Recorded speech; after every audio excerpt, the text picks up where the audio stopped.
I'd like to call the hearing to order this morning, and I want to thank our panel of witnesses. We look forward to your testimony, and I'll be introducing each one of you right before you give your statement, but we do thank you for attending this hearing this morning. And this morning's hearing, we're going to be, and I'm going to recognize myself for 5 minutes for an opening statement. This morning's hearing focuses on H.R. 4526, the 21st Century Energy Workforce Development Jobs Initiative Act of 2014. Y'all got a long title on this bill.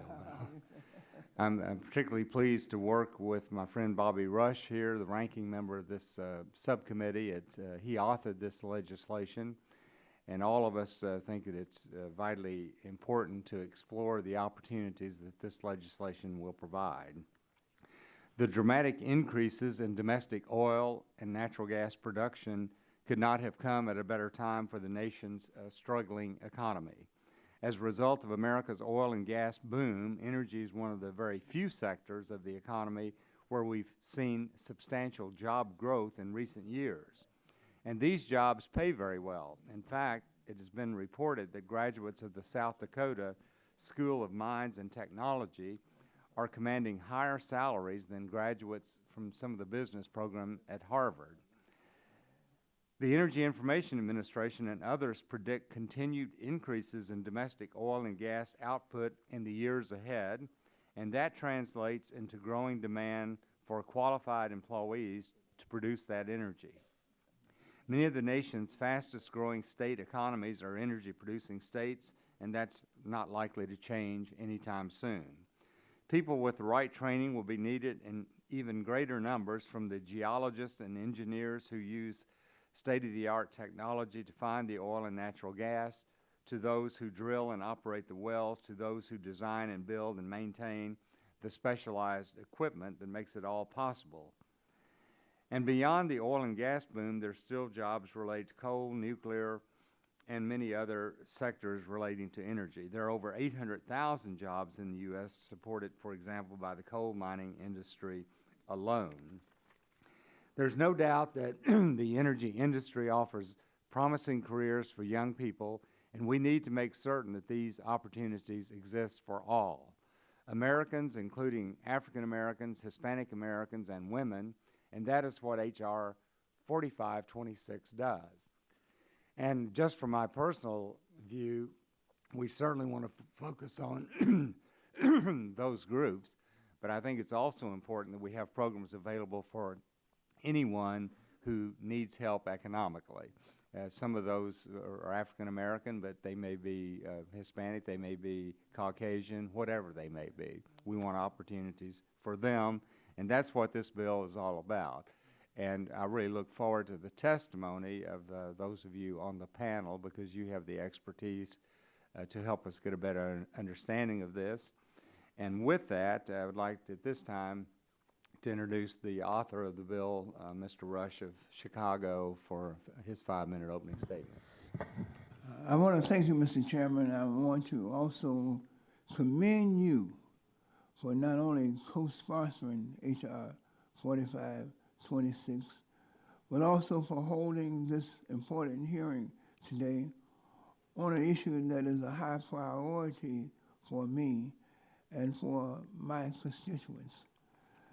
Mr. Chairman, you and your staff have been very, very gracious in working with my staff to make this hearing a reality. And I wanted to publicly express my sincere appreciation for your work and for your involvement, for your commitment. Mr. Chairman, I want to thank all the members who are present for taking the time out. I know there are other hearings going on, and their time is very precious to them, and their schedules are tight. I want to thank them for taking the time out to be at this hearing. I want to thank all the participants, the expert witnesses. As you know, Mr. Chairman, since taking over as ranking member of this subcommittee, one of my top priorities has been to increase opportunities for minorities within all sectors of the energy industry. We've come a long way in this regard. as evident by the distinct panel of stakeholders who have worked with my office from the beginning on drafting this bill. While there is still much work to do to turn the potential into a reality, I'm very pleased to see that we have some of the top minds in the country testifying before us today, representing the federal government, representing business, the energy sector, and non-profits. Mr. Chairman, the purpose of this bipartisan bill is to provide a pathway to employment for minorities and other historically underrepresented communities in the energy sector. This bill outlines a comprehensive strategy for initiating collaboration between the Departments of Energy, Education, and Labor, as well as industry, schools, community colleges, universities, labor unions, workforce development organizations, and other stakeholders in order to engage, inform, train, and recruit minorities for energy jobs of the present and for the future. The fact of the matter is that this is in the best interest of our constituents of industry and our broader national economy to engage women and minority community in the minority community, because as two recent API reports that Mr. Gerard references in his testimony would tell us, over half of the workforce within the oil and gas industry specifically will retire or leave within the next 5 to 10 years. And they will need these very same communities, this very same community workforce to help replace those workers. Mr. Chairman, I can't go on without applauding Secretary Moniz for his outstanding leadership in developing the Minorities in Energy Initiative. Following both public and private conversations we have had discussing this important topic. Under the indomitable leadership of Director Harris, who we will hear from today, I have every confidence that if all of us continue to work together, we will see positive, tangible results in moving this agenda forward. Mr. Chairman, this is a very important matter, and again, I want to thank you for your participation. I think the American people owe you a sense of gratification and a sense of thanks, because you are indeed, in a bipartisan manner, moving a critical issue forward with this hearing. Mr. Chairman, if I have any additional time, I want to yield to the gentleman from Texas, whatever time I have remaining. Thank you, Mr. Chairman, and I'll be brief and put my full statement in the record. I want to thank both the chair and our ranking member Rush for crafting this legislation. I'm proud to be an original co-sponsor. The industries I represent have complained for years about workforce shortages. In East Houston, Harris County, Texas, if we were able to recruit every journeyman electrician in the country, we would still have a shortage. Our economy is part of the country rapidly expanding because of the development of Eagle Ford Shale in the Permian Basin. And our workforce in Texas, diversity is a reality. It's also a necessity. Recently, ExxonMobil and the Texas Gulf Coast Community College Consortium are addressing the workforce needs. And they provided funding for our community college, and San Jacinto College is in our district, is one of those colleges. In fact, the diversity at San Jacinto College actually is 46% of their students that attend San Jacinto College are Hispanic in those skills: computer training, electricity, machining, welding, pipe fitting, and other skills. So thank you, and I look forward to hopefully passing this bill. Well, thank you very much. And our chairman of the full committee, Mr. Upton, had a conflict and is not here. Is there anyone else on our side of the aisle who would like to be recognized for a comment? If not, then at this time I'd like to recognize the gentleman from California, Mr. Waxman, for a 5-minute opening statement. Thank you, Mr. Chairman. I'm very pleased we're holding this hearing on this bill authored by the ranking member of this subcommittee, the 21st Century Energy Workforce Development Jobs Initiative.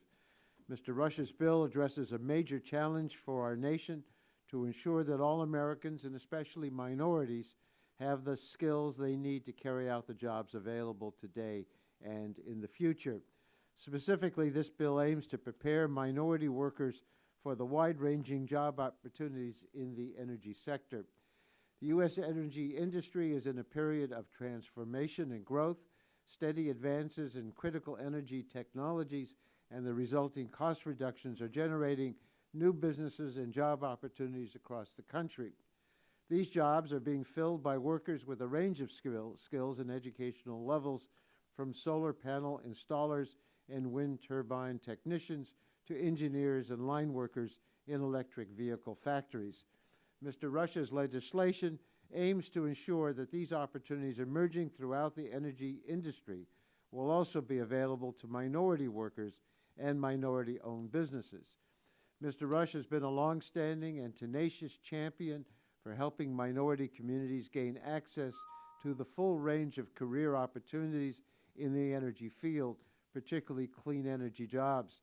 In 2009, in the Waxman-Markey Energy Bill, Mr. Rush successfully pushed to include funding for the proposed, quote, low-income community energy efficiency program, end quote. This program would have provided financing for minority-owned businesses and community organizations to deliver energy efficiency and renewable energy improvements to low-income communities. I strongly supported this effort. It would have created good, clean energy jobs for local residents while also helping low-income families save money on their energy bills through energy efficiency upgrades. I'm also proud to support Mr. Rush's most recent proposal. This bill would launch a comprehensive new program to create a pathway starting at the elementary school level for minorities to work in energy-related jobs. It would facilitate a coordinated effort among the energy industry, educational institutions, and government labor unions to help bridge the gap that now exists between the many minority workers and the job opportunities in the energy industry. This is an area of tremendous opportunity if we can prepare workers with the skills they need. We are in the midst of an energy revolution, and some of the most exciting developments are occurring in clean energy. Since 2010, the solar industry has grown at a breakneck pace and added 50,000 new jobs across America. In 2013, there were over 142,000 workers throughout the solar industry supply chain in the United States. Nearly half of these were in solar installation jobs, which earn over $23 per hour on average. These are good living wage jobs that cannot be outsourced. The wind industry has also grown rapidly in the United States over recent years. Texas ranks first in the country for wind power installation and wind industry jobs, while California ranks second. The wind industry has injected more than $11 billion into California's economy and $23 billion into the Texas economy. These investments have created jobs and a stronger, more diverse tax base. And as states move forward to implement the EPA's Clean Power Plan in coming years, job opportunities in the clean energy sector will expand even more rapidly. But creating jobs isn't enough. We also have to make sure that all Americans have the training and skills they need to compete for these jobs.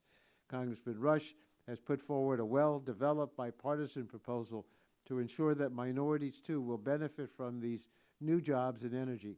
Today's hearing will provide valuable information on how this program can help translate opportunities into real jobs for minority workers. Thank you, Mr. Chairman. Yield back my time. Thank you, and that concludes our opening statement. So at this time, I'll be calling on the members of the panel to give their opening statements. And the first witness that we have this morning is Ms. Ladaris Harris, who is the Director of the Office of Economic Impact and Diversity at the Department of Energy. And Ms. Harris, you will be recognized for 5 minutes for your opening statement. And thanks for being with us. Yes. Thank you, Chairman Whitfield, Ranking Member Rush, and the distinguished members of the committee. I am pleased to be before you today to discuss the status of the Department of Energy's Minorities in Energy Initiative and the Workforce Development Initiatives. I was nominated by the President as a Director of the Office of Economic Impact and Diversity at the United States Department of Energy and confirmed by the U.S. Senate on March 29 of 2012.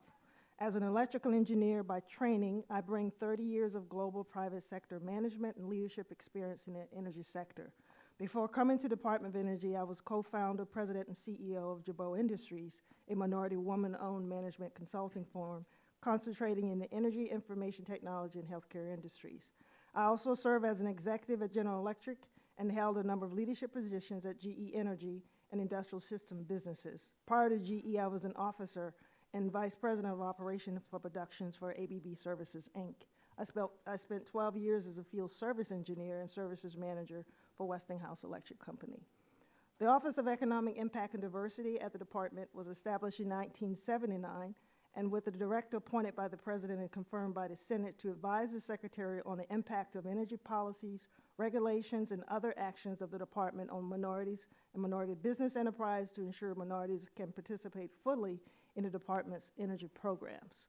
The policy includes assurance that DOE can provide minorities with information, technical assistance, support, loans, business analysis, and targeted outreach. In 2013, as mentioned earlier, Secretary Moniz launched the Department of Energy Minorities in Energy Initiative. And this initiative was to engage the minority communities in the energy sector.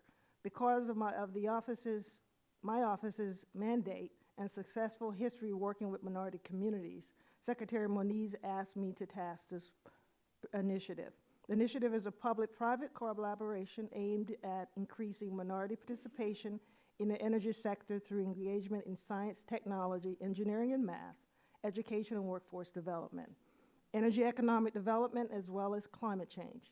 Through outreach, industry partnerships, and industry data analysis, we seek to harness the richness of America's diversity to actually develop and sustain talent. One of the areas for timing for this initiative could not be better, with the fact that the energy is the third largest industry in the U.S. MIE, as is referred to, will empower and prepare businesses, communities, schools, and individuals to benefit from the technical, financial assistance and workforce energy literacy as well. Through the initiative, we have sustained a platform which include a number of ambassadors across the industry, as well as those in the education and economic industries as well. Some of the leading members of this for our ambassadors include the ranking member Bobby Rush, Senators Mary Landrieu and Lisa Murkowski, Congresswoman Eddie Bernice Johnson, Congressman Joe Garcia. Also on panel with us today, Jack Gerard is also one of our ambassadors. We have a few ambassadors as well that has been key former EPA administrator and New Jersey governor. Christine Todd Whitman is also one of our ambassadors. If we look at the areas that we're focusing in for STEM education and workforce development, we are working very closely with the Obama administration, even in My Brother's Keeper initiative that we want to focus on as well. One of the areas that we really are looking forward to with MIE is not only in working with some of the minority-serving institutions which support the educational outreach that we have. One of the second areas that we focus on is clearly the economic impact development. Because of the $6 trillion industry that we have in energy, we are making sure we engage minority businesses as well.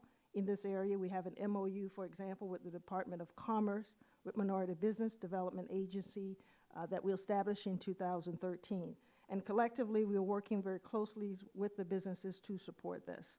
And finally, in the climate change area, we have engaged with align our focus with the President Obama's Clean Action Plan, and we support all the investments necessary for clean energy technology. So in conclusion, we will be looking forward to working with the committee and all that you've done in support of the Department's Minorities in Energy Initiative, focusing on your bill for energy workforce development. Thank you very much.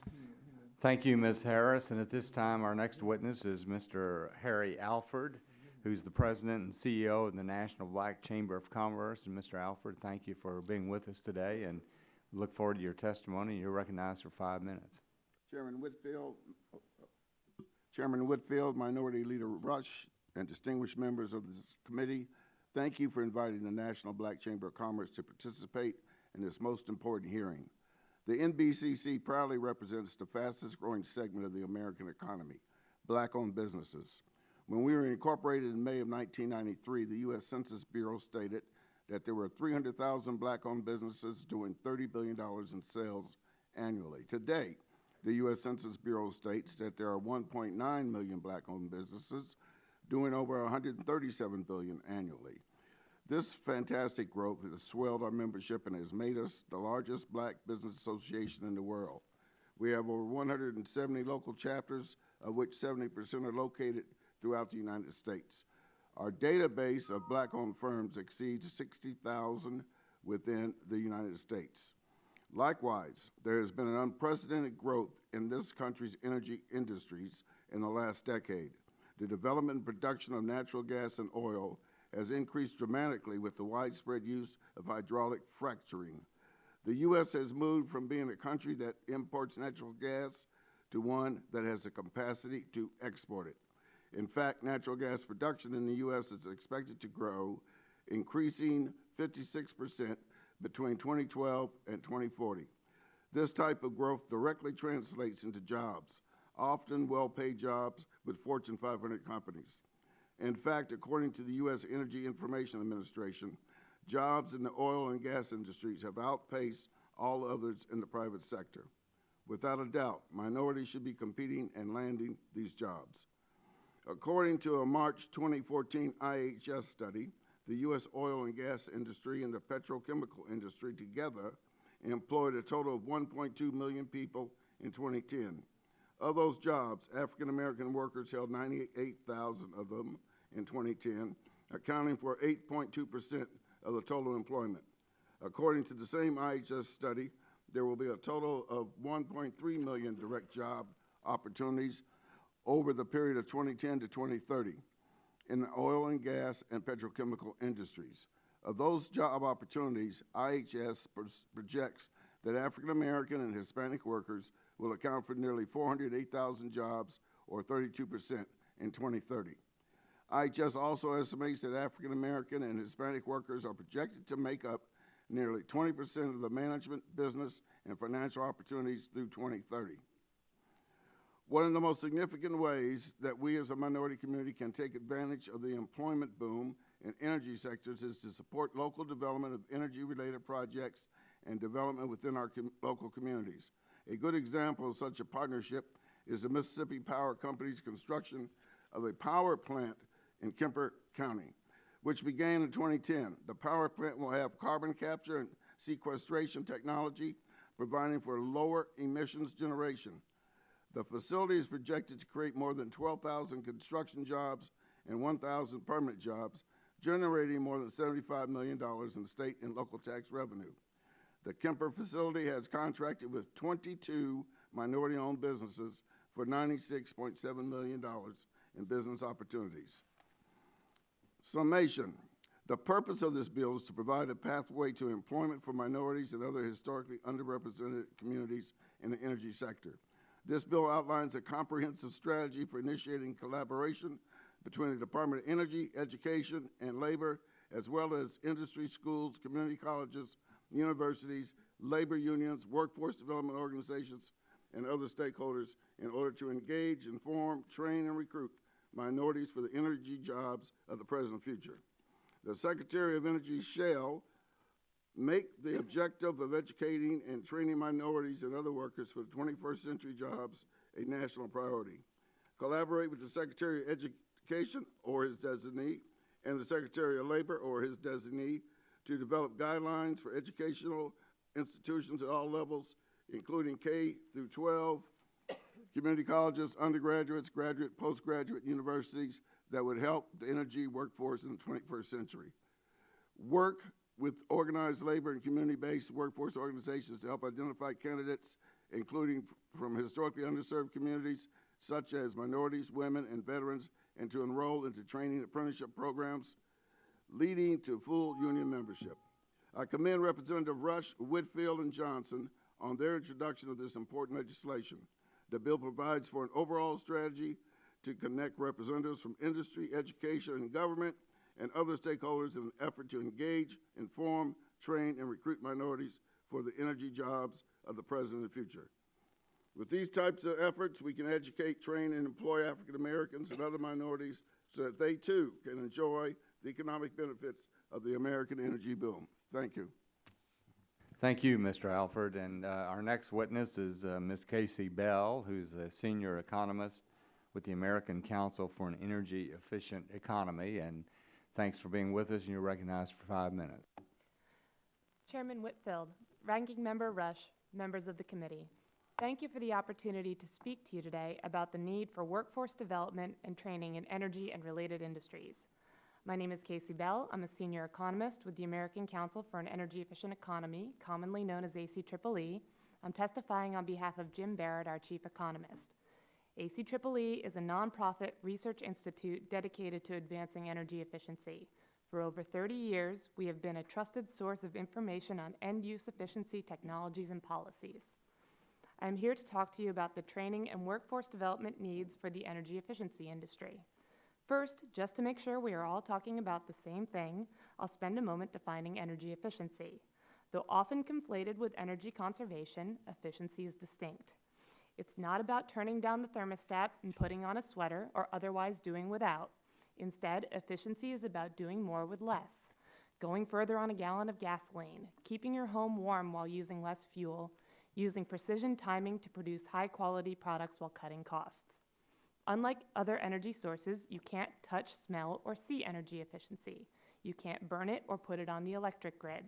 That makes efficiency a bit different than other energy sources. However, the important thing to keep in mind about energy efficiency is that no one really consumes energy for its own sake.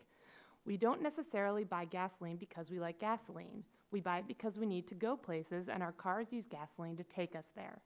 We don't eat electricity, but we need it to store and prepare food. We don't consume energy per se, rather we consume energy services, mobility and access, heating and cooling, the ability to use our computers for work and television to relax. So while efficiency doesn't deliver energy, it delivers energy services, and it's just as important to the economy as physical energy sources are, perhaps more so. In 1970, U.S. GDP, the value of all the goods and services we produce, was a little over $5 trillion in today's terms. By 2012, that had more than tripled to over $16 trillion, adjusting for inflation. In 1970, our economy consumed about 68 quadrillion BTUs worth of physical energy. By 2012, that grew to just under 100, an increase not of 300% like GDP, but of only 41%. If we consumed energy in 2012 the same way we consumed it in 1970, we would have consumed over 220 quadrillion BTUs. What this means is that over that time frame, the majority of the increase in demand for energy was not met by increasing the supply of energy, but rather by energy efficiency, as shown in the figure 1 in Jim's testimony. Without energy efficiency, energy consumption would be more than twice as high as it is today. By that measure, efficiency has been the single most important fuel of the past 40 years. Not only is energy efficiency a critical resource for economic growth and productivity, it is an important source of employment. Unfortunately, just as efficiency itself can't be seen, the energy efficiency industry is also difficult to identify. Unlike industries such as oil and gas extraction, electricity generation, or automobile manufacturing, there is no clearly delineated efficiency sector. Though difficult to identify and measure, energy efficiency production and energy efficiency jobs are spread throughout the economy. In the manufacturing sector, energy efficiency plays an important role in developing new, lower cost and more efficient appliances, cars that get better gas mileage, and improving industrial processes that allow us to make more of these and other priorities with less energy than ever. Investing resources in making homes and offices more energy efficient creates jobs in construction and the industries that make the equipment and materials needed for the job. As a simple measure, every $1 million spent on energy as a whole supports about 4 full-time jobs directly and through the supply chain. Investing that same amount of money in the construction sector to make homes and offices more efficient would support about 12 jobs, not even taking into account the beneficial impacts of increased productivity, reduced pollution, and increased competitiveness. An analysis ACEEE performed of the Energy Savings and Industrial Competitiveness Act of 2013 found that the investment in efficiency that bill would would drive would support a net increase of over 100,000 jobs per year, in addition to the jobs that energy efficiency investments also create. We also have an analysis of EPA's Clean Power Plan that indicates by 2030 the rule could induce over $625 billion of investment in various energy efficiency industries and behaviors and create an average of over 400,000 jobs per year, both directly and throughout the economy. We expect increasing growth to necessitate a wide range of training and educational needs. Community colleges and union-based training programs in particular can play a central role in providing hands-on vocational and practical training in a number of skilled and semi-skilled occupations directly related to the energy efficiency. I am not an expert on designing training programs, although my colleague has had the opportunity to tour skilled training programs in plumbing, pipe fitting, heating, air conditioning, and related systems with an eye on increased energy efficiency. To the extent that people imagine these occupations to be simple or unskilled, we can say that they are wrong. In many cases, to do this work right requires highly specialized skills and well-designed targeted training programs, neither of which happen by accident. I will leave it to those with more knowledge and expertise to discuss how to deliver that training to traditionally underserved communities, but I will state what seems obvious, that participation in these and other growing energy industries requires participation in appropriate training and education programs. To the extent that the existing workforce is not representative of our working age population as a whole, that disparity is likely to persist absent focused efforts such as those proposed in the 21st Century Energy Workforce Development Jobs Initiative Act of 2014 we are discussing today. Thank you again for the opportunity to speak, and I am more than happy to answer any questions you may have. Thank you very much. Our next witness is Paula Jackson, who is the president of the American Association of Blacks in Energy, and thanks for being with us, and you're recognized for 5 minutes, Ms. Jackson. Good morning, Chairman Whitfield, Ranking Member Rush, and all the members of the committee.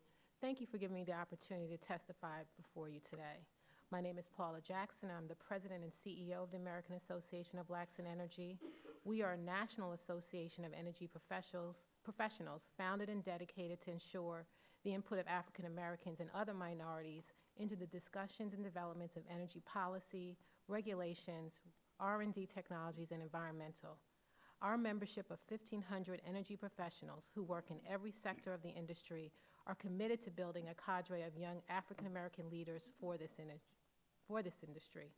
The association fully supports H.R. 4526, and for more than 35 years we've been working diligently to educate and inform our communities about the opportunities in the energy industry. While we have had some success, we recognize that there is a lot more to be done. This bill brings together all the key stakeholders to develop a curriculum and framework which will significantly move the needle at a time where our nation's energy economy is growing, and with that growth, more opportunities become available. Changes in the industry, from grid modernization, higher demand for electricity, increased domestic oil and natural gas resources, an aging workforce, and adoption of new technology, along with the changing demographic in this country, has made the industry look very closely at its workforce pipeline.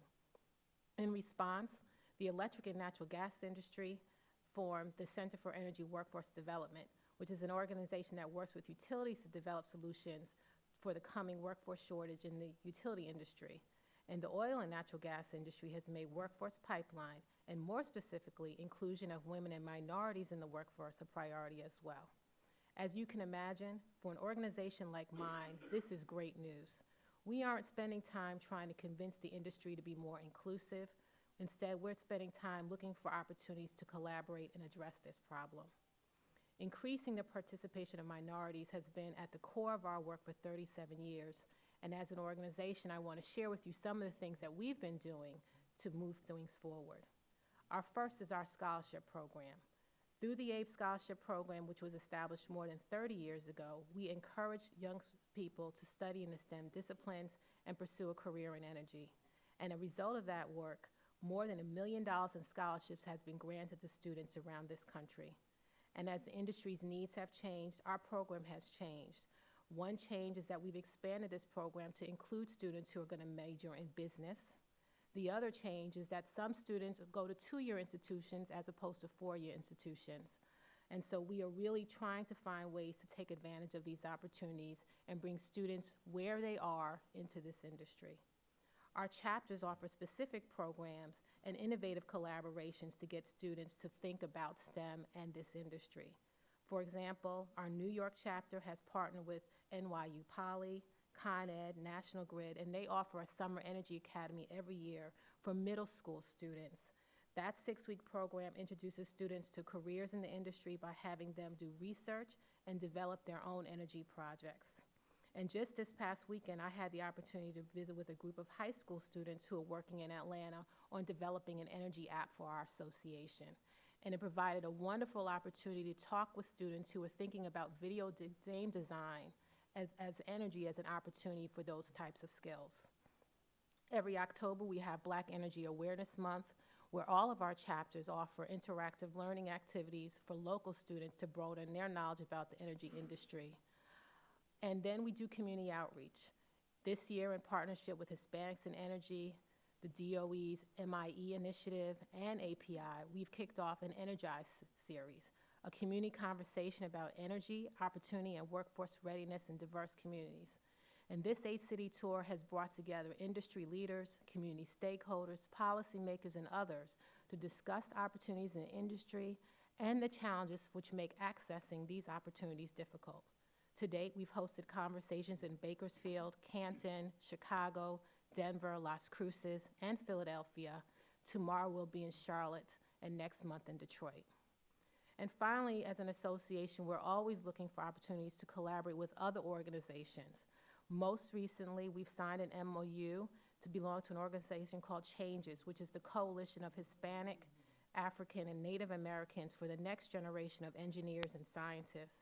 And through that collaboration, we are not only able to better understand the challenges that minority students face in pursuing STEM disciplines, but we're able to educate those people, those academics and others, about the opportunities that the industry offers. And so what I'd like to say is that outreach, scholarship, and collaboration are key tenets to ABE's work in increasing the participation in this industry. We know the industry is a driver to our economy, and working in this industry can change lives and moves families into the middle class. And this legislation is critically important to ensure that all Americans will have the opportunity to participate. And finally, I would just like to say on a personal note, thank you for your leadership and thoughtfulness around this. I started in this industry 25 years ago, and as a young African-American woman who was a marketing major and fell into this industry, I applaud you for thinking about how we can direct students more so that they don't fall in like I did, but that it is a clear choice. I look forward to your questions. Thank you very much, Ms. Jackson. And our next witness is Mr. Jack Gerard, who's the president and CEO of the American Petroleum Institute. Thanks for being with us today, and you're recognized for 5 minutes. Thank you, Mr. Chairman and Ranking Member Rush and other members of the subcommittee. It's a real pleasure to be with you this morning. As mentioned, I'm Jack Gerard, the President and CEO of the American Petroleum Institute. We represent all facets of the oil and natural gas industry in the country, which supports about 9.8 million U.S. jobs and constitutes about 8% of our domestic economy. I'm pleased today to be here with many of our partners, with Paula and Harry and Dot, and I might say our friends, as we look at these issues more closely and figure out a better way to serve the American people generally, particularly in light of the American energy renaissance that we're experiencing today. API's members 600 members make up all aspects of the oil and gas industry, from the large integrated companies as well as exploration and production, refining, marketing, pipeline, marine businesses, all the way down to our service and supply firms. Our extensive network of over 30,000 vendors, suppliers, and contractors create and support jobs in every community in the country by and large and in most congressional districts. The unprecedented opportunity created by America's 21st century energy renaissance, which is a direct result of technological advancements in the oil and gas industry, is a unique opportunity for all Americans. If we seize this moment in our history and work together on energy policies that promote the safe and responsible development of our nation's enormous energy resources, our industry will not only create and support millions of well-paying jobs far into the future, but also make America a global energy superpower for many generations yet to come. To better understand the scope and reach of this economic opportunity our industry could provide the nation, API commissioned IHS Global to examine potential job opportunities through 2030. This study has been cited by other members of the panel here this morning. The report, which is entitled Minority and Female Employment in the Oil and Gas and Petrochemical Industries, estimates that over 950,000 job opportunities could be created by 2020, and that nearly 1.3 million job opportunities through 2030 across the country in just our oil and natural gas and petrochemical industries. These are good-paying careers that pay well above the national averages. The jobs the oil and gas industry creates will require people with a range of skill sets, training, and educational achievement levels, meaning that the opportunities we offer are not limited to a few highly skilled or specialized workers within a particular region of the country. What the report makes clear is that this nation will not only be able to fulfill its potential as a global energy leader, we will not be able to fulfill our potential without more hands on deck, particularly minority and female workers.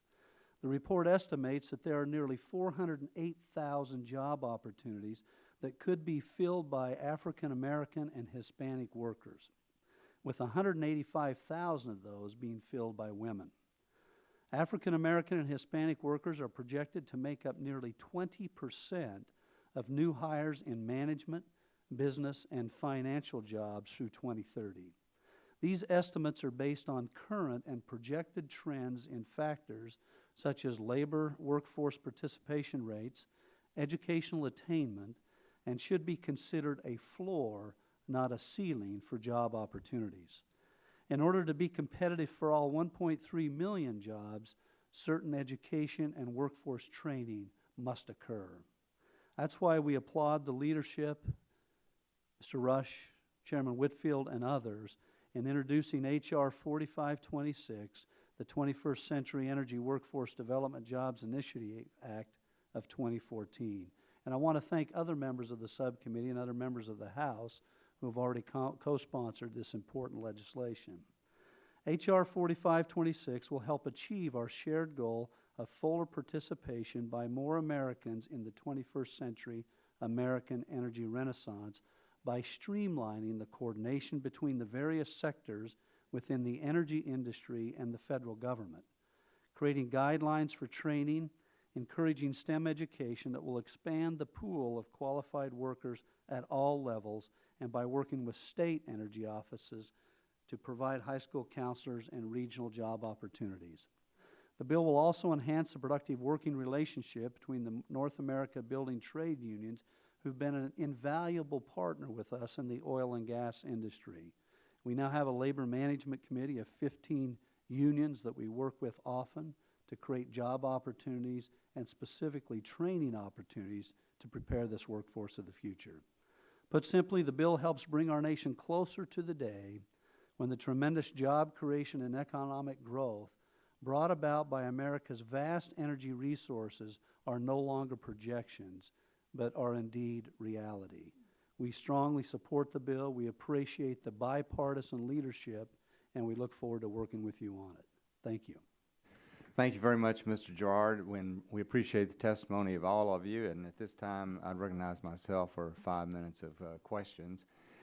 Ms. Harris, as the Director of the Office of Economic Impact and Diversity, you're already working in this area of trying to encourage opportunities for minorities in the field of energy. Has your department had the opportunity to review this legislation in very much detail at this point? Yes, we have. And do you all support it, or do you have a process in which you make a determination that you'll formally support a piece of legislation?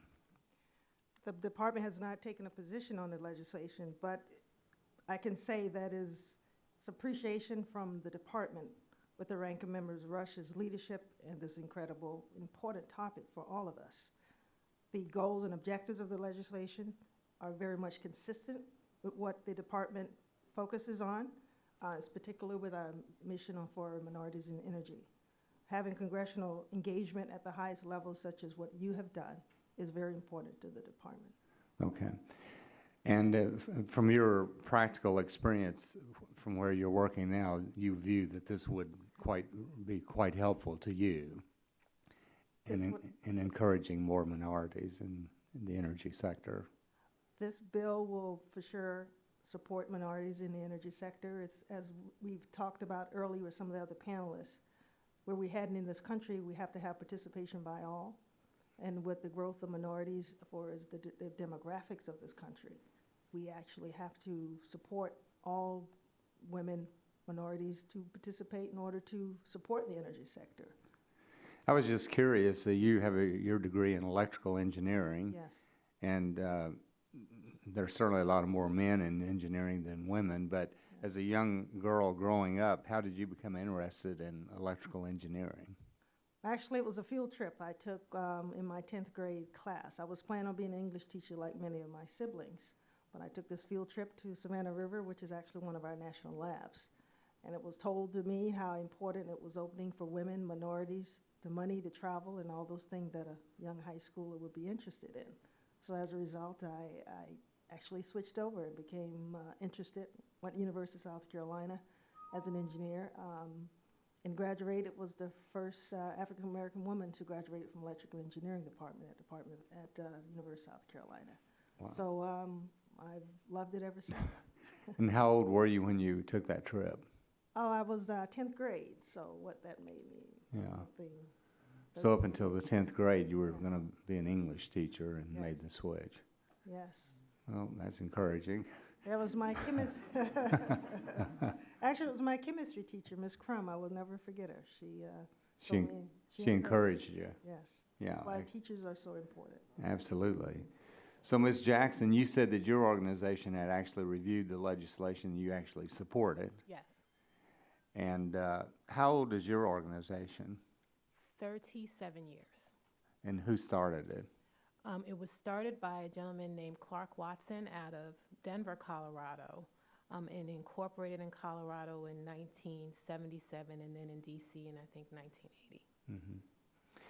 And Mr. Gerard, you touched on this. In fact, all the witnesses touched on it, about the tremendous opportunities that we do have in energy because of the shale finds and the changes in efficiency and renewables and everything else. It's really a dynamic sector. Do you all have programs already in which you work with the minorities to encourage participation in the sector? Or? We do, Mr. Chairman. In fact, we're ramping those up in collaboration with Paula, with Dot, with Harry, and others as we go around the community. That was referenced earlier, what we call our Energize program. We've got an 8-city tour. We've just agreed to add 2 more cities to that, where we're literally going into these areas, and Mr. Rush is well aware of this. We did one in Chicago, where we go in and we talk about these opportunities, hopefully the things that inspired Dot to go into electrical engineering. And we as an industry go in, we bring the community together, we educate around the industry and the job opportunities. We bring our member companies in, where they can sit up and talk directly with individual students as well as others. We have a few other things we're doing. For example, we've recently launched a portal that's a bilingual portal in Spanish and in English that now has over 1,000 companies, community college institutions, etc., where individuals can go online and look at the area where they live and find opportunities within the oil and gas industry. So we're taking this very seriously, and I hope you see by the report that we've put out now that we see this as key to the changing demographic in the country. Not only the workforce turnover you mentioned earlier, where we'll see close to 50% of that workforce turnover in the next 10 years, but the new job creation is part of that 1.3 million number. 700,000 of those are new jobs. And so we've got to prepare that workforce. The last thing I'd just say is when you look at that 1.3 million, about 63% of those fall in what we would call the traditional blue-collar areas. So one of the beauties of the oil and gas industry is we span the entire continuum, from the highest trained, highest skilled PhDs across the front to skilled, semi-skilled, et cetera. So we have opportunities across the entire country, across our regions, and we want to make a big push, particularly in the minority community now, to train that workforce for the future.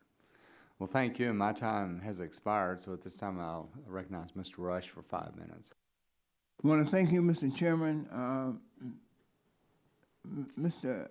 Alford, we've talked a lot about jobs and as it relates to the energy sector, but we don't spend enough time talking about business opportunities. And your organization is comprised of major businesses in the nation. What opportunities can you foresee if this bill were to pass for business expansion and business creation for minorities and women? Great opportunities. I work, the National Black Chamber of Commerce works pretty well with the oil and gas industry and coal. We have partnerships with Exxon, Chevron, Marathon, and others. But we look at growth in that our strong suit is engineering and construction amongst our membership, which applies to the oil industry, the energy industry. So I think, and I'm certain that the opportunities are there, the demand is there, and what we have to do is match our talent with these opportunities. I know one of the largest construction companies in the country, their CEO told me he would hire graduates from Prairie View and Tuskegee Institute without interviewing them. The demand for them was so great. You know, we talk about STEM, science, technology, engineering, and math. HBCUs were doing that before it was cool. You know, all the AMN colleges and universities provide product out there, and I think that it would behoove us to beat the drum and let everybody know that the talent is there. Let's match it with the opportunities. Thank you so much. Director Harris, give us a graphic in terms of how do you foresee, if this bill were to become law, how do you foresee the Department of Energy and your focus, how do you see that really operating? What do you see? How will that impact your day-to-day operations at the Department of Energy? My office in particular, which is focused on minorities in energy, we look at everything from community impact, business development, as well as educational support. So this bill will clearly will be in parallel with the things, a lot of things that we do in concert already. It would allow us to reach more of those communities, more of those students, and more of those businesses. We work in collaboration with other agencies, of course, so we will continue. This feed, of course, into the support we get from Department of Commerce, for example, Department of Labor. So listen, it would just simply augment and support and further develop what we currently are doing, which is important because we all have to do so much over the next few years for all of us to catch up with the demand for the energy industry. This industry, $6 trillion, as I mentioned earlier, is what is seen across the globe for energy development. And it's just, if we try to hire every engineer from not only the minority serving institutions or even the majority schools, it's going to be a fight for this country to be able to catch up. So it will be critically important to support us. Mr. Gerard, you and I have had a number of conversations throughout the few years that we've known each other. And your report was very impactful, pivotal, and I enjoy reading it even when I'm getting ready to go to bed. I like just read it and, you know, just imagine that. I'll send you another copy if you need some. I'll produce another one, let you read it. All right.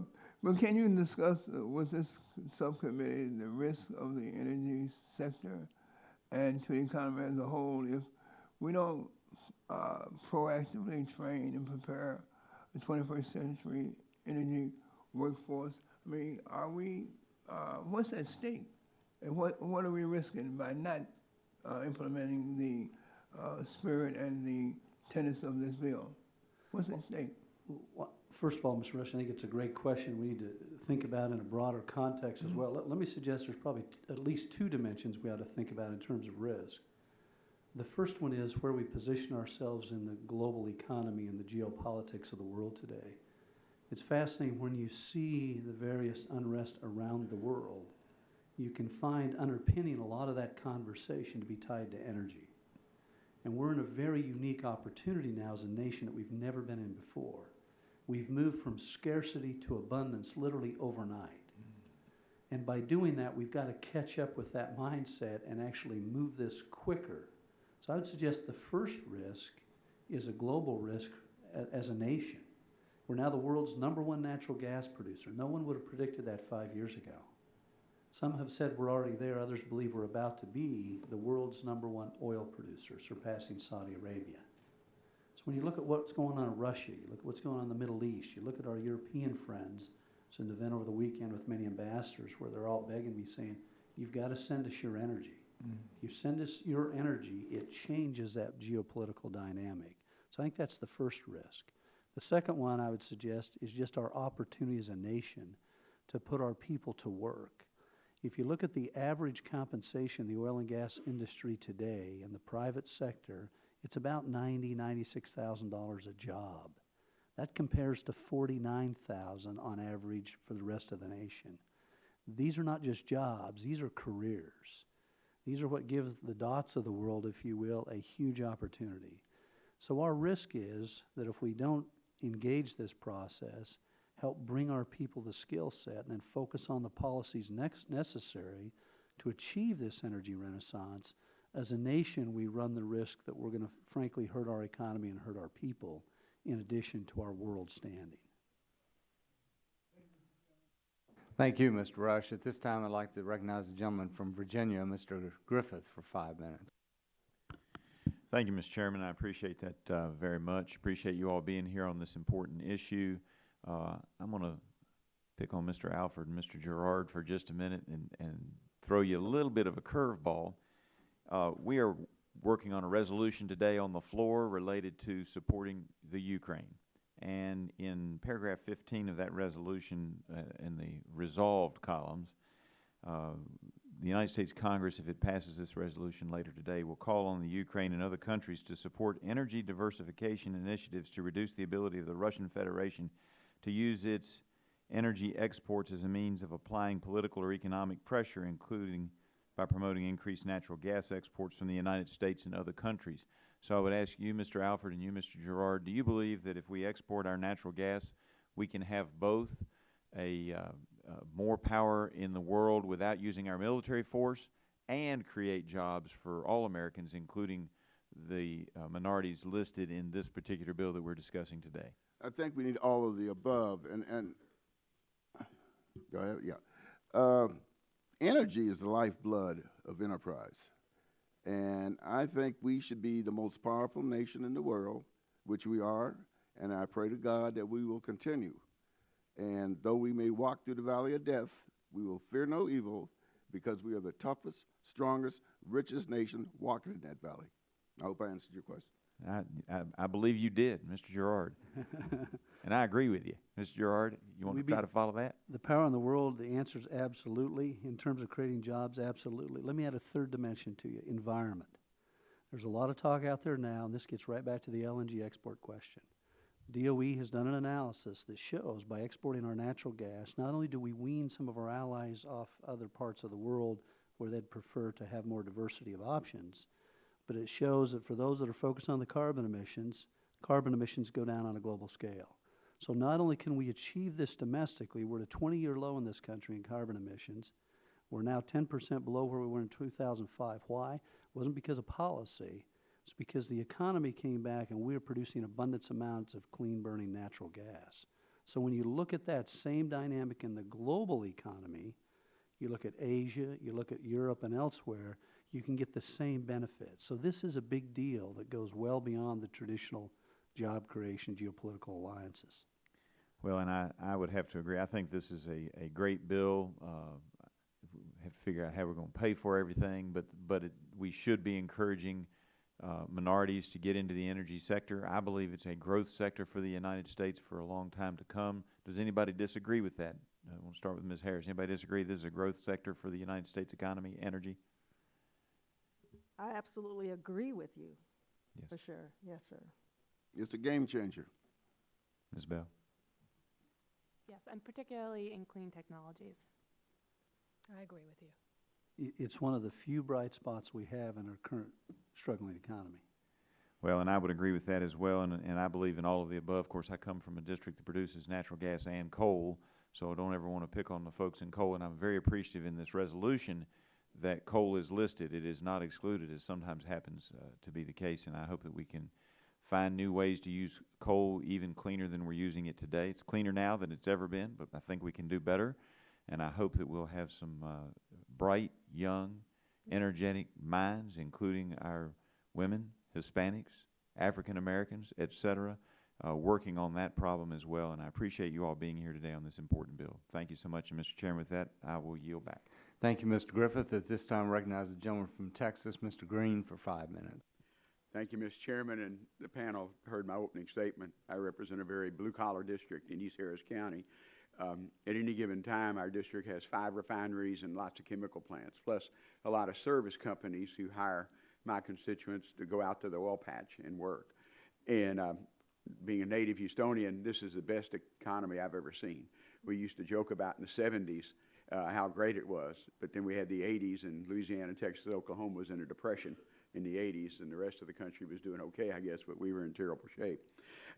But our problem is, my goal in my district is I want to make sure, because I have a majority Hispanic district, probably 85% of our student population's Hispanic, Mexican-American ancestry, is to make sure they know those jobs are there.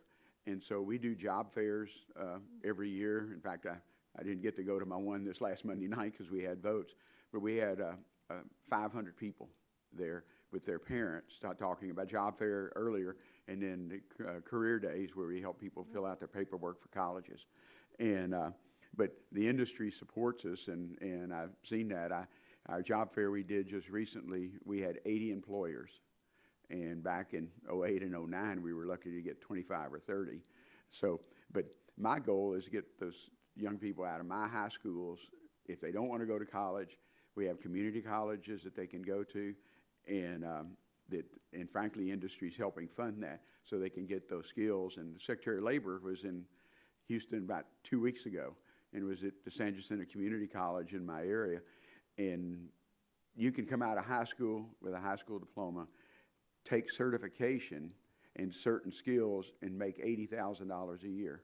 There was one young man who had taken certification so much that he was going to get his associate's degree, 2 years, and he had a job offer for $120,000 with high school plus community college skills training. So it's, it's a great problem to have. Mr. Gerard, according to testimony of the panelists, and access to information pertaining to opportunities in the energy field is #1 obstacle that needs to be cleared. What steps has API taken to create outreach or provide access to the different communities, provide information about energy jobs? I touched on that a little earlier, Mr. Green, but let me just add, we've created, in concert with many at this table and many others, Hispanics in Energy and some others that are key to your constituency. We're going around the country right now on city tours. We're having similar to, I guess you'd call them job fairs, where we're coming out talking about the issues.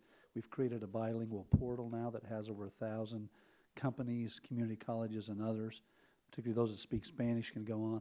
But the last thing I would add that we found is very important, and as industry we're learning, in addition to the quantitative work that we've done that you see in this report, we're also doing qualitative work where we're holding focus groups and others and finding out what's most important to these different segments of our society.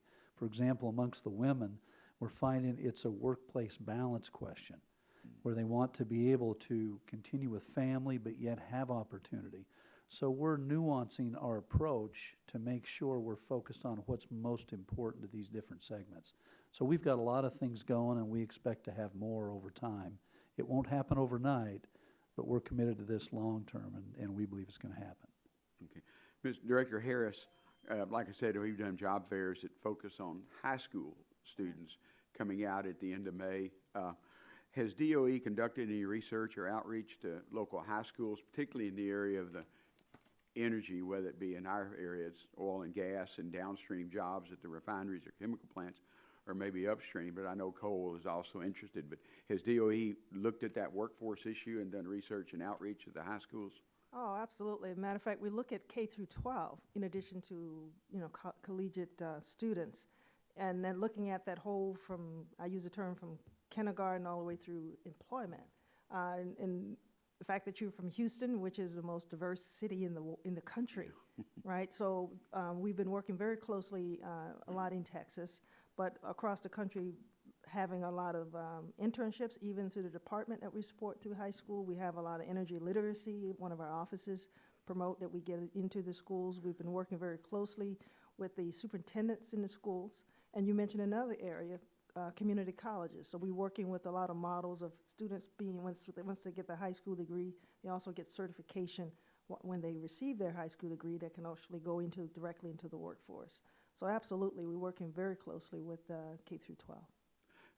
Mr. Alford and Ms. Jackson, can you explain in any more detail what you've done with leaders in the Hispanic community in addition to this legislation, and where can it be helpful? This to me? Yeah. Well, we actually have a pretty big initiative with the Hispanic community because we have chapters now in Colombia and Costa Rica. We work well with the U.S. Hispanic Chamber of Commerce and the Latino Coalition. So you will find, and especially when you talk about New York and Miami and others, you would find a black population that first language is Spanish. So it's mixed, and we're brothers and sisters, and we're working together. Let me also compliment Houston because it is consistently the number 1, 2, or 3 best market for black-owned businesses in the country. You know, we as an association work very closely with Hispanics in Energy, so that's our sister association. And while they are much younger, what we try to do in working on some of the projects that even Mr. Gerard has talked about is talk about cultural adaptability. And so providing some insight to industry and organizations about how we as African Americans or Latinos think about the industry, who are the people who influence the kinds of jobs we want. Are we more apt to think about college versus blue collar? Do we listen to guidance counselors versus our parents? And so part of kind of the learning that we've had in this collaboration is kind of providing that type of insight so that you're not only offering the information, but you're offering it to the people who influence those who make those types of decisions. The second piece, though, is also having an understanding of what are the challenges. Why do students not look at STEM as an opportunity? Why do they not look at energy as an opportunity, and more specifically maybe even oil and natural gas or your traditional utilities? Students don't necessarily see it as glamorous. Sometimes we as industry talk about well-paying jobs, and that doesn't resonate with young people. We talk about jobs for life. That does not resonate with young people. When you talk about global, innovative, exciting, that resonates with them. And so we try to bring all of that together in these kind of community forums to provide a better sense of understanding, not only to the community members, but also to industry as they try to recruit. Well, Mr. Chairman, thank you. I know my goal is that minorities live next to those plants on the fence line. They ought to be able to go work there and enjoy the benefits of that. And so that's our goal. Thank you, Mr. Chairman. Gentleman's time's expired. At this time, I recognize the gentleman from Pennsylvania, Mr. Pitts, for 5 minutes. Thank you, Mr. Chairman. For all of the talk about growing income inequality, another great concern is a decrease in opportunities for Americans to have economic upward mobility. And this has been a key part of the American dream. Can each of you please give a brief assessment on how the energy sector is providing opportunities to people that have technical training of some kind, not necessarily a college degree? We'll start with you, Director Harrison. Just go right down the line. When you look at the employment when people think of the energy sector, they think it's comprised of just 4-year degree folks, engineers, but it's the supporting disciplines such as, pipe fitters and all of the what I call community college level work. And that's very important because when I was an engineer in Westinghouse, for example, when I would go onto a project, it would be I will be a supervisor with maybe 5 engineers, but then I may have a crew of 15 technicians.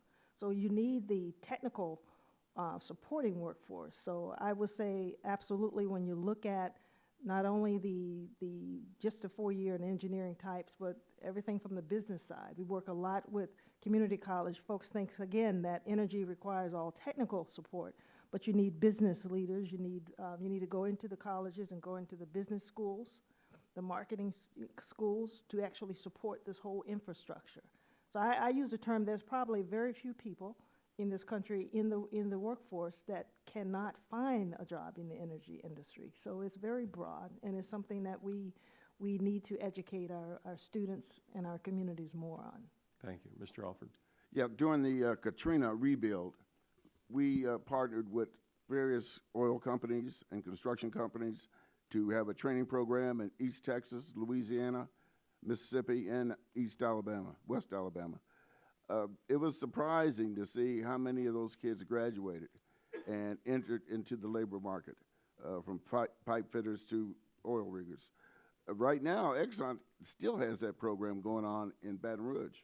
And to see a young kid coming out of West Baton Rouge who probably was destined to be a gangbanger and slinging drugs, come out with so little education, but craft and an $80,000 job. And that's someone who's going to have a productive life. Thank you.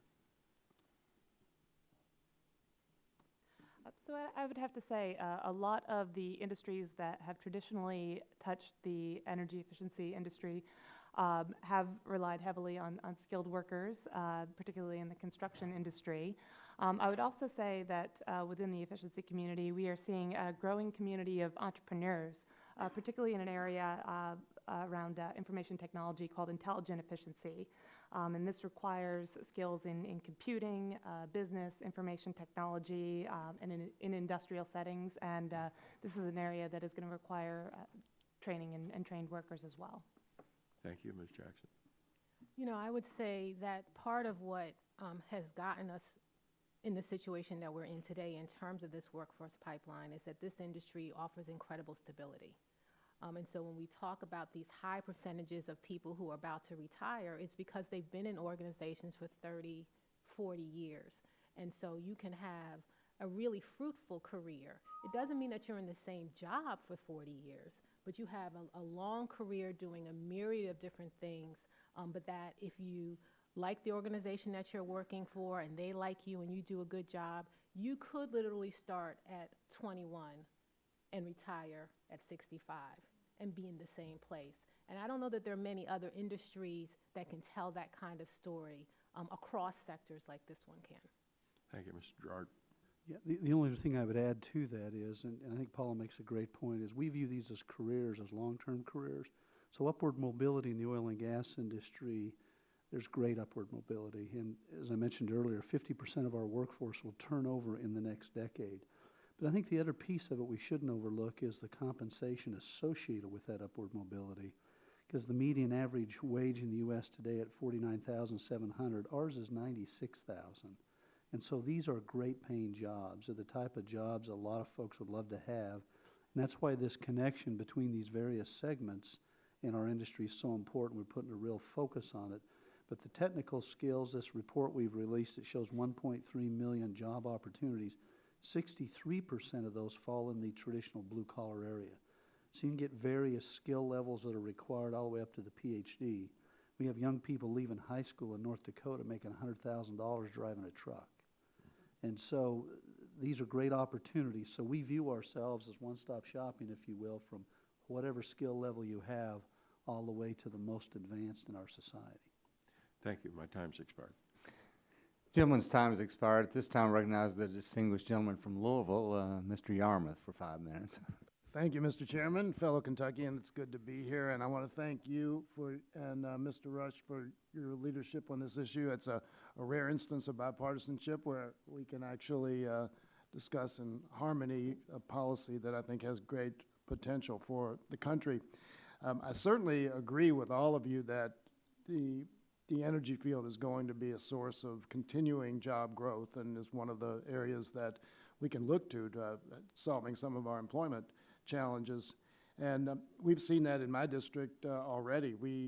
Because of a tax credit that Congress approved to reward the manufacturers of energy efficient appliances for manufacturing those appliances in the United States, General Electric brought a line of energy efficient hybrid water heaters back from China to Appliance Park in Louisville, bringing back 420 jobs. So we know we can do that.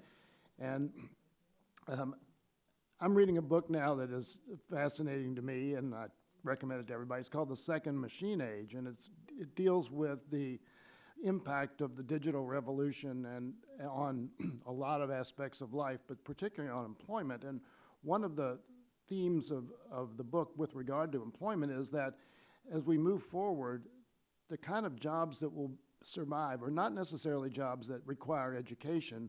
They're jobs that don't involve a repetitive process.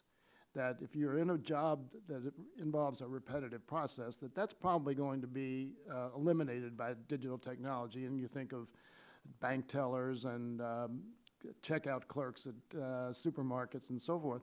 So I'm interested in, Ms. Bell, you, I think, alluded to this in your testimony that and I know in your prepared testimony that your analysis is, or your organization's, that EPA's Clean Power Plan will generate over $625 billion in investment in various energy efficiency industries and create an average of more than 400,000 jobs a year. Are these the types of jobs that I'm talking about that don't involve repetitive processes and seem to be kind of insulated against obsolescence because of digital technologies? It's a long way to get to a question. I apologize for that.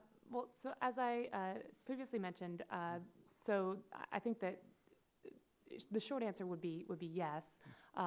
When we perform these analyses, a lot of the job creation that we see is within the construction industry, which are jobs that don't necessarily involve those types of repetitive processes that you mentioned. They are also jobs that you can't really outsource. If you need somebody to work on your home, that's going to rely very heavily on local labor. Thank you. Director Harris, we know that besides the traditional energy jobs in oil, gas, coal, and nuclear, there will also be tremendous opportunities for minorities and women within the clean energy sector as well. In your opinion, in addition, I mean, everybody seems to agree that there are going to be a lot of good jobs for wage earners and salaried workers in the industry. Do you see an opportunity for underrepresented communities to become entrepreneurs and to start their own businesses as a result of the emphasis on of this legislation? Absolutely. Matter of fact, entrepreneurship, which is one area we work very closely with minority entrepreneurs. I'm a previous owner myself. I am an entrepreneur as well. Outside of this, when I return to my private life. So yes, absolutely. Entrepreneurship is of course, entrepreneurs employ 98% of the jobs in this country. So yes, absolutely. Particularly with the development that's happening in this country, we would have to rely on a lot of the entrepreneurs to promote the development here in energy. Okay. Yes. Well, I appreciate your testimony and all of your efforts in this regard. I think it's something that we can all get behind, and I once again thank the chairman and ranking member for their work. I yield back. Gentleman yields back. This time recognize the gentleman from Illinois, Mr. Shimkus, for 5 minutes. Thank you, Chairman. Appreciate it. Sorry I've been in and out, but I'm not going to have a lot of questions. Primarily the statement that even in the Great Recession in my district, we were building a coal-fired power plant and we were expanding a major refinery. So thousands of mostly building trade union workers had jobs in the worst cycle of jobs creation or lack thereof in decades because of the fossil fuel sector. That's the ConocoPhillips refinery that expanded to take oil sands, to take obviously the Keystone pipeline, and now hopefully Keystone XL eventually, to refine that and to put it into the market. And I also want to just take the note of I'm American Legion member, life member, and an Army veteran, so I get the magazine. In their September in their September magazine, they do an expose on the Bakken and how it's a great place for veterans to find jobs. So I would, so this is right up the alley of what we should also be thankful for in the fossil fuel sector. Good jobs, high paid wages, healthcare benefits, and really valuable work for not just our nation, but national security as we become more energy independent here in our country. Those who focus on the problems around the world, I like to focus on the Russian Federation that extorts allies on a fossil fuel sector. The more we're able to export crude oil and LNG, and we got to build those, we got to retrofit the LNG terminals, the more we help our allies who are democratic countries around this world be free. And so we're in a very exciting period of time in our history if we take advantage of it. So I want to applaud my friend Bobby Rush from the state of Illinois for helping us look at how we can get people more people back to work. And then in that, our country's strong militarily. We all know that. In this world today, we also have to be strong economically, and that's when people work. And so I appreciate testimony and you being here, and we look forward to working with you, Mr. Chairman. I just wanted to put that on the record, and I yield back. The gentleman yields back. This time recognize the gentleman from New York, Mr. Engel, for 5 minutes. Thank you very much, Mr. Chairman. A number of the questions I have been asked, but I want to just make a statement and then perhaps ask a question at the end. So thank you to the panel for being here and for sharing your views. I want to thank you, Mr. Chairman, and Mr. Rush as well for holding the hearing. As our economy continues to recover, I'm grateful that my colleagues and I have an opportunity to discuss such a critical aspect of America's economic future, which of course is the energy sector. I'm excited about the energy sector, and I'm glad this committee is not only taking the time to focus on the potential the energy industries hold for job creation, but also on how its potential might positively impact women, Hispanic Americans, and African Americans. The aim of the legislation is certainly commendable, providing the direct assistance to community colleges, schools that serve minorities, and workforce training institutions. I have many of those in my district, as the bill proposes would be a valuable tool in helping women and minorities succeed in the energy careers. But I think we can and should look beyond higher education. Both Forbes and the New York Times recently reported that the STEM academic divide between white men, women, and minorities materializes years before college. This can happen for different reasons. Entrenched stereotypes about the professional and academic prospects for women in STEM fields have prevented teachers from devoting the same resources to young female students as their male classmates. And additionally, according to the National Science Foundation, schools in primarily minority areas often hire teachers who are not as experienced in STEM disciplines as the teachers in primarily white areas. Before I ever entered politics, I was a classroom teacher in my hometown of Bronx, New York. I wanted to teach in minority areas at the time, and did so for 7 or 8 years before politics caught my eye and I went in a different direction. But I felt then, as I feel now, that if younger people are exposed to these kinds of things, we used to have a period called SHOP, and we would teach young boys certain skills, and but unfortunately those were stereotyped. Girls did cooking and boys did something else. Those were I guess the bad old days, but the intentions were really good. So I really think that there's no magic bullet to solve these problems, but I feel that these issues need to be discussed. And as Mr. Alford said in his testimony, it's critical to engage students not just at the college level, but also at a younger age. I taught in a middle school setting. I was heartened to hear Ms. Jackson's description of efforts that the American Association of Blacks in Energy has taken to encourage elementary, middle, and high school students to take an interest in energy careers. Director Harris, let me ask you one question. I know it was sort of asked by Mr. Green, but perhaps if you could expand. Does the Department of Energy have any plans to help ensure that young female and minority students' interest in the sciences are not forgotten or dismissed before they reach college. Perhaps you could expand on what you mentioned when you answered Mr. Green. I am the senior official for the department for the White House Council for Women and Girls. Girls, matter of fact, all students, we want to catch them right where you were teaching in middle school. If you capture a kid about the sixth grade, that's when you can get them interested in science, in STEM. We work with a whole host of students, girls in particular, across the country. Everything from Girls Inc., Girl Scout. My team know when I travel, probably a good 30% of my travel has been focused in the STEM area and visiting students and girls in particular all across the country. So this is a very, very not only important initiative for the department, Secretary Moniz, but me personally. I'm very committed to this one. Well, thank you. Let me ask you or anyone else who would care to answer. We know things are moving in the right direction. At least I believe they are. Obviously, we still have a long way to go because these things have been ingrained in society for a number of years.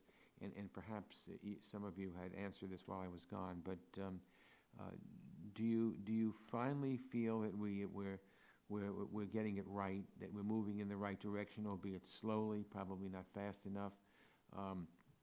Is there hope? Are you hopeful that we're finally getting it, and that energy in particular, because it obviously is something that's so important, is the right field to get younger people interested in? I have been a strong supporter of the U.S. energy. We're now the #1 energy producer in the world, and I think that I'm also on the Foreign Affairs Committee, and I think that energy is important in geopolitical discussions as well. It can make the United States even more of a player. So if any of you would care to comment on direction. Yes, Mr. Alford. Yes, sir. Yeah, well, here's another cliche, but you fish where the fish are biting. And energy is offering jobs by the thousands and doesn't require serious education. I mean, multi-level education. In fact, we are starting an ex-offender program where we're getting these kids coming out of prison and teaching them some skills or how to become an entrepreneur, how to make a widget and go sell it to people who buy widgets. And we're looking at the energy field as a marketplace for this too, in addition to other industries. Yes. No, I think we are getting it right. I think we're on the path to getting it right. I think our biggest challenge has really been not a lack of interest by students, but a lack of information. And so the more that we talk about this field and this industry as an opportunity, it certainly piques their interest. I will give you one example. A year ago, I was speaking to a group, and I met a young woman who was studying petroleum engineering and was unsure as to whether or not she would be marketable. And I asked her to send me her resume.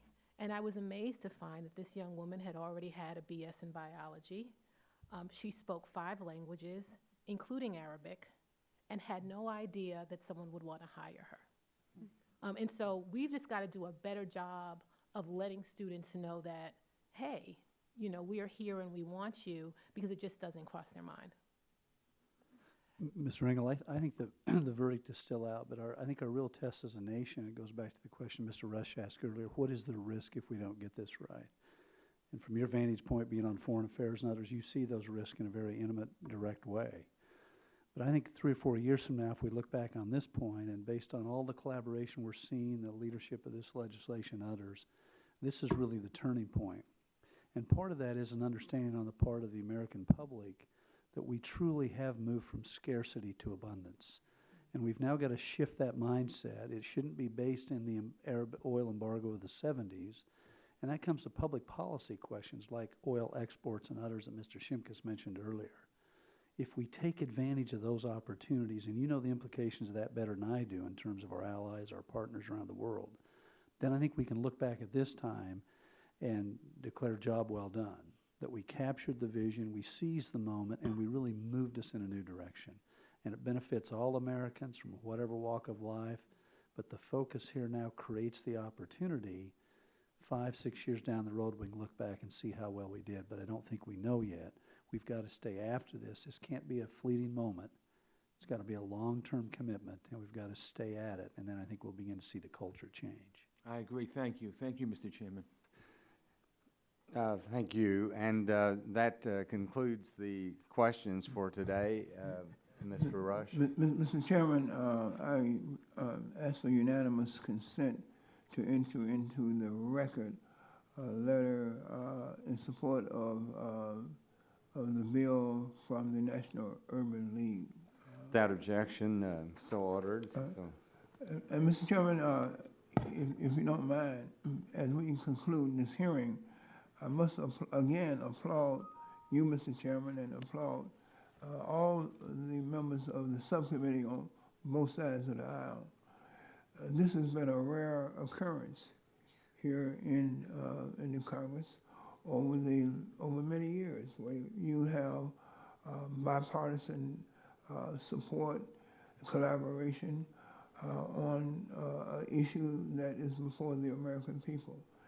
And I just can't, it just gladdens my heart to know that this subcommittee is formulated by individuals who really care about their constituents and about the American people, and who are visionary enough to see the opportunities, geopolitical, nationally, locally, that by aggressively and proactively and creatively harnessing the energy and the imagination of our people, the consciousness of our people, to really take advantage of all the opportunities that we're blessed with in regards to this whole energy sector. I mean, to squander these blessings, all right, would be the most awful sin that we can commit to the future of this nation.